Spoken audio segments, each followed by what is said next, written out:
Hello, everyone, and welcome to the closing night of the 2020 IFF Boston Fall Focus. I'm Brian Tam. I'm the Executive Director here at IFF Boston. I'm very glad to welcome you here to this Q&A and this conversation with Sam Pollard, the Director of MLKFBI. Sam is an Emmy-winning, Oscar-nominated filmmaker. He's a director, editor, writer, producer. He's worked on films for Spike Lee and was involved in Eyes on the Prize too. His previous film, Sammy Davis Jr. I've Gotta Be Me, was the opening night film of the 2018 Boston Jewish Film Festival. So Sam, welcome back to Boston. Thank you very much. My pleasure to be here. Um, so maybe we should start with, how did you get involved in this project? In 2017, the producer of the film, Ben Hadeen, him and I had just finished working on a documentary called Two Trains Running, this about the search in 1964 for two iconic musicians, Son House and Skip James. And he gave me, he had just read a book by David Garrow about Martin Luther King and the FBI surveilling him in the 60s, and he thought that should be our next film. So I read a copy of the book by Mr. Garrow, and I called Ben up right after that and said, I think you're absolutely right. This should be our next film. And we started that 2.5 year journey. We put together a sizzle reel. We reached out to David Garrow. We ended up going to Pittsburgh, and we spent 4 hours with him on the first time, interviewing him about all the information that was in his book. And after we put together the sizzle reel, we went out to try to raise money, and it's usually always very difficult to raise money for docs. And it took a while, but in the summer of 2019, we got two funders to come on board. Field of Vision and a company called Play Action came and funded the film. And we shot the rest of our interviews in the fall of 2019. We brought on a wonderful editor named Laura Tomaselli and a wonderful archival producer named Brian Becker. And we basically started the full speed ahead with the film editing process in November, December 2019, and we got a rough cut together by June of 2020 before we submitted it to Toronto. So relatively quickly, all things considered. For a documentary, it was really fast. So while you were doing your research, were there any revelations for you, that things that you didn't know, about Dr. King or about the FBI? Well, you always think that you know everything. I mean, I thought that being one of the producers on Eyes on the Prize too, having done other films about the period of civil rights, the civil rights struggle in America, I kind of knew everything. But I was surprised at the stuff I didn't know. For example, I didn't know, really, I forgot how unpopular Dr. King was in the 60s, that even J. Edgar Hoover was more popular than Dr. King. I was amazed at, the kind of venom that Dr. King had to confront, from men on the street to people he was interviewed by, people who he was guest with on other television shows. The other thing too was that, it was really very surprising to see how, in a way, he was embraced by the Kennedy administration and by Lyndon B. Johnson until he, opposed the war in Vietnam, and then Johnson basically turned on him. So I knew that, but I had never heard those audio tapes where Johnson is in cahoots with J. Edgar Hoover about how to really figure out how to demonize and take Martin Luther King down. So I think that was a revelation for me. I think, contemporarily, Dr. King is seen in a very specific way, and he's sort of been stripped of his humanity to some degree.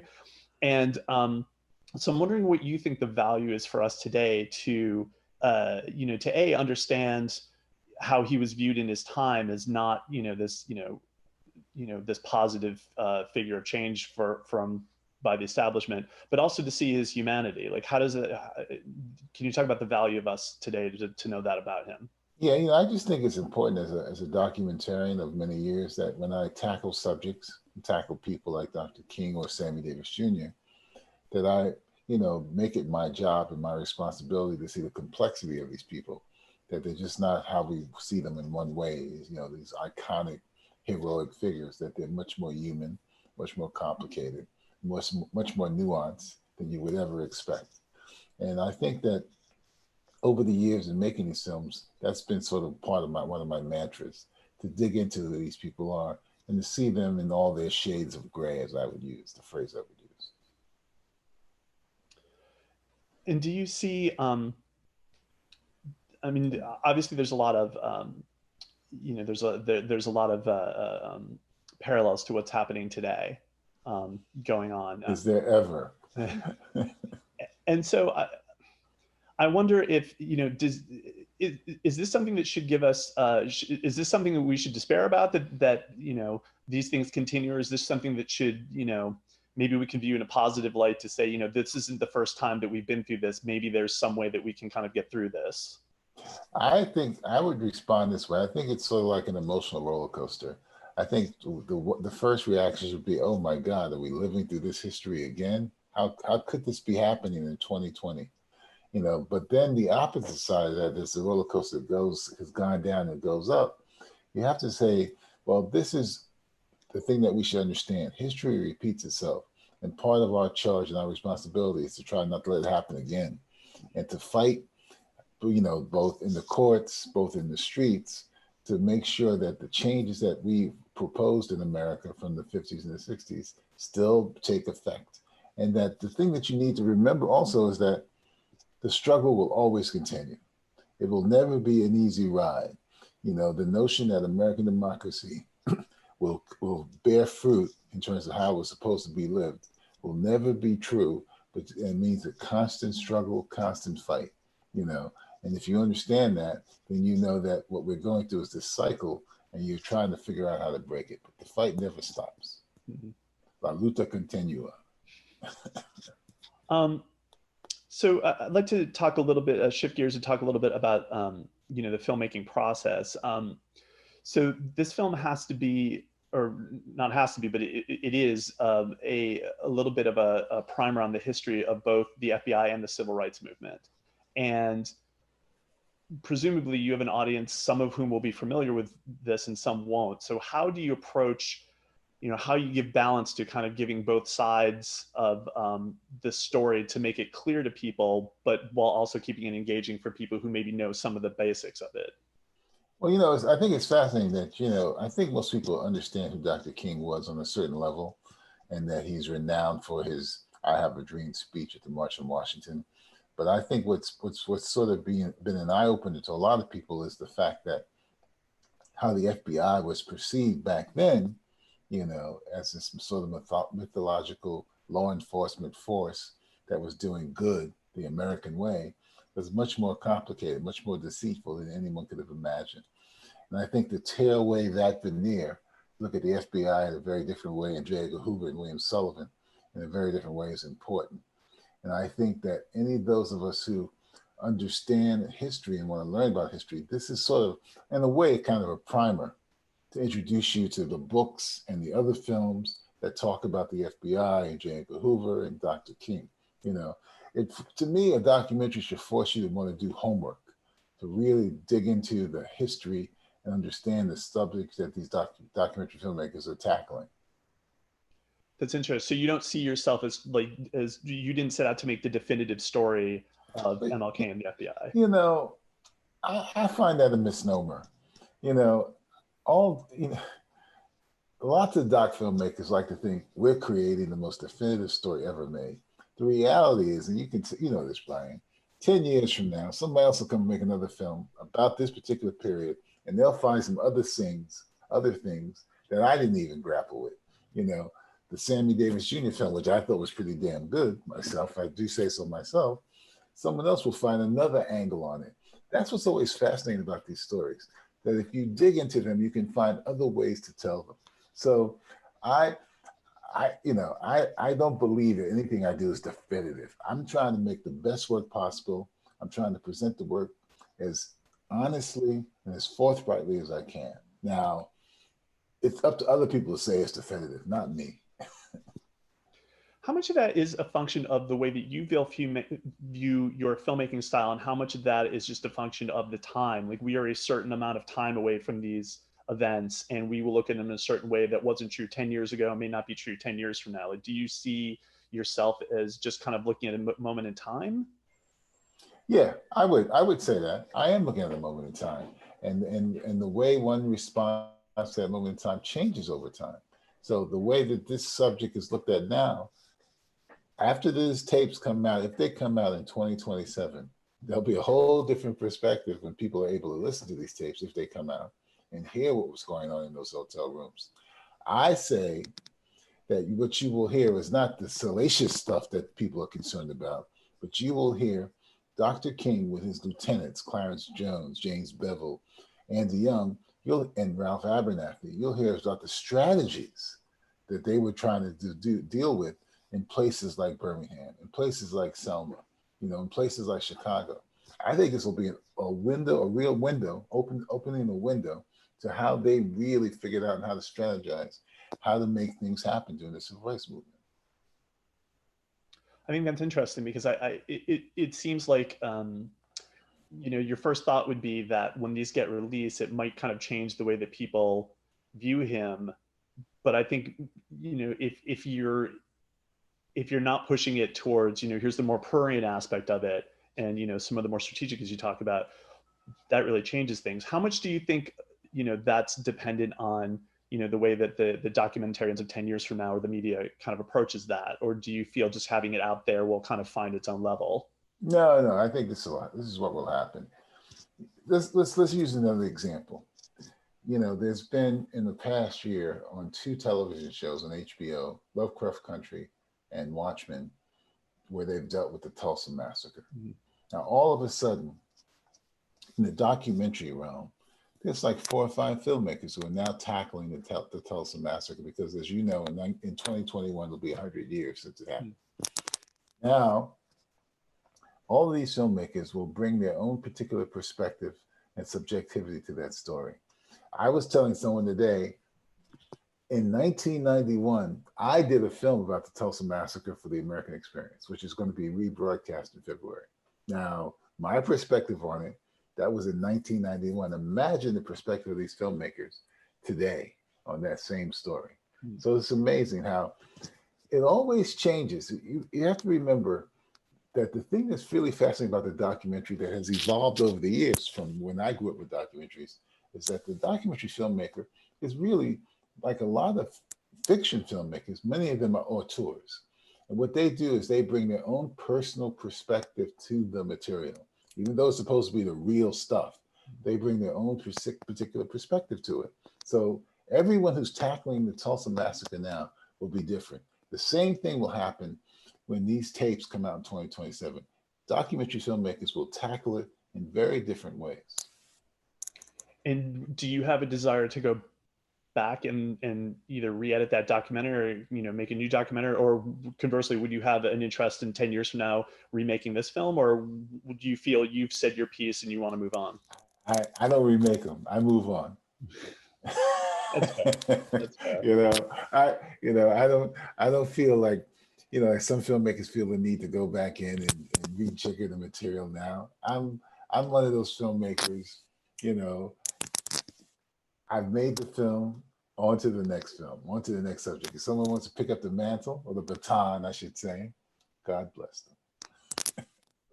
I want to talk about, you mentioned your archivist. This is, in some ways, you're covering material that is, there's iconic visuals from it. Like how do you find new material? Is it out there? What process do you find? You never know.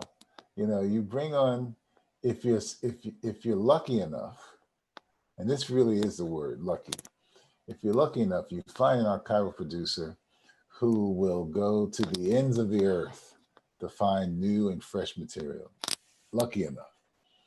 And in this case, we were very lucky that we had this gentleman, Becker, because what he did was, he didn't just go to the usual, as they would say in the Casablanca, the usual suspects. Mm-hmm. He went and went to other places that I hadn't even known about.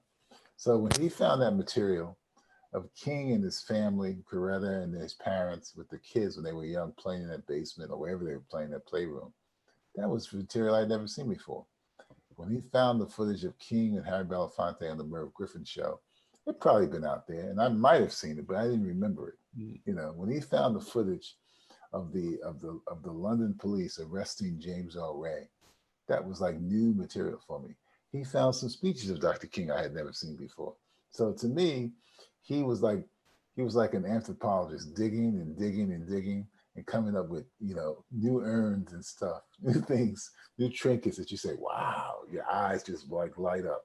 You did a great job. And so do you send him out to find new things, or when he brings you things, does that make you say, okay, like maybe I want to tell the story a little bit differently, or, you know, now that I have this is something that maybe I wasn't going to cover, but now I should? The first thing you say to an archivist is you always say, here's the list of things I want. Now, if you can find something even better, please do, Hmm. you know, because I don't know what's out there. But a good archival producer will always keep digging. They'll keep digging for you. And this guy was he was digging, you know. Um, so want to talk a little bit about some of the interviews you got. Mhm. How did you make a decision, you know, I mean, there's a lot of people you could have had potentially. Who did you decide that you needed to have, and how did you make those decisions? Were there people you talked to who you didn't use? Were there people you wanted to talk to who weren't available? How did that all work? This is one of the few times in the documentary experience where less was more. Normally, when you're shaping a documentary where you're going to have interviews, you usually say to yourself, well, to be safe, we should try to get at least 15 people, you know, to cover all the different aspects of the story we're trying to tell. Usually that's what you say. You usually end up, you know, Brian, going out and shooting 20, 25 people, and then you whittle it down in the editing process to 15. In this particular case, Ben and I had decided early on that we didn't think we needed a lot of characters. We needed a small, focused group of characters. We knew that we wanted some people who were lieutenants and members of part of SCLC. So that led us to Clarence Jones and to Andy Young. We knew that we wanted a couple of historians. We didn't need a lot of historians to tell a story. So we found a woman who had written a book about J. Edgar Hoover, you know, Beverly Gage. We found someone who knew written books about the Black Power movement and COINTELPRO. That was Donna Murch. So we had those four. Then Ben said, we should really try to find an FBI agent who may have been a part of, you know, that whole period. Now, this is 2020, so there weren't many people, FBI agents still alive, but we found someone who came on at the sort of tail end of the surveillance of King, and that was Chuck Knox, who was in Texas. So that was 6 people. Then we had Dave Garrow, who was basically going to frame the whole story because he'd written the book. And we did 2 interviews with him over probably a total of 6 hours.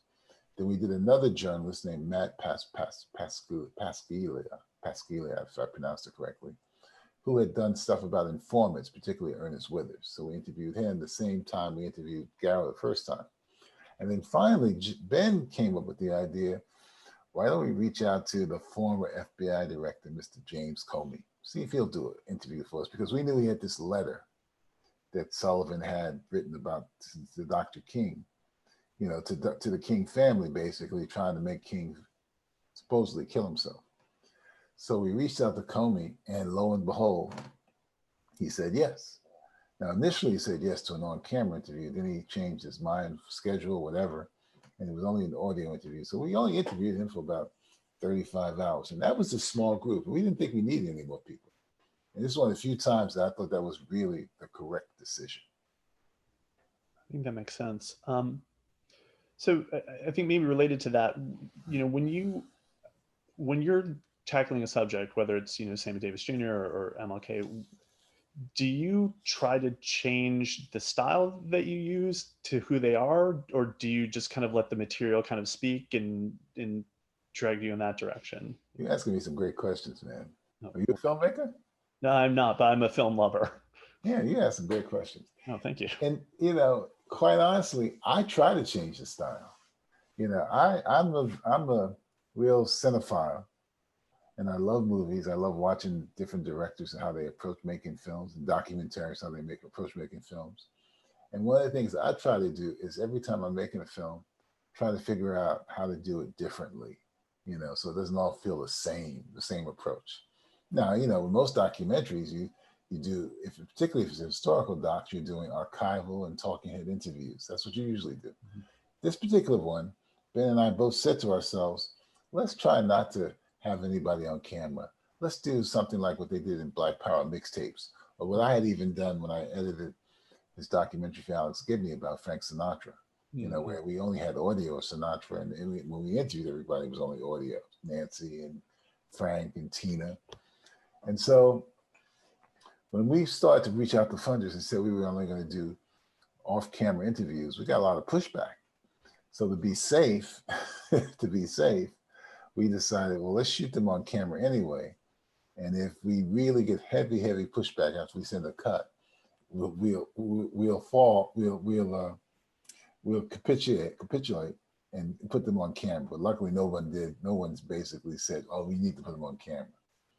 So this approach was to basically do an archival film with off-camera interviews.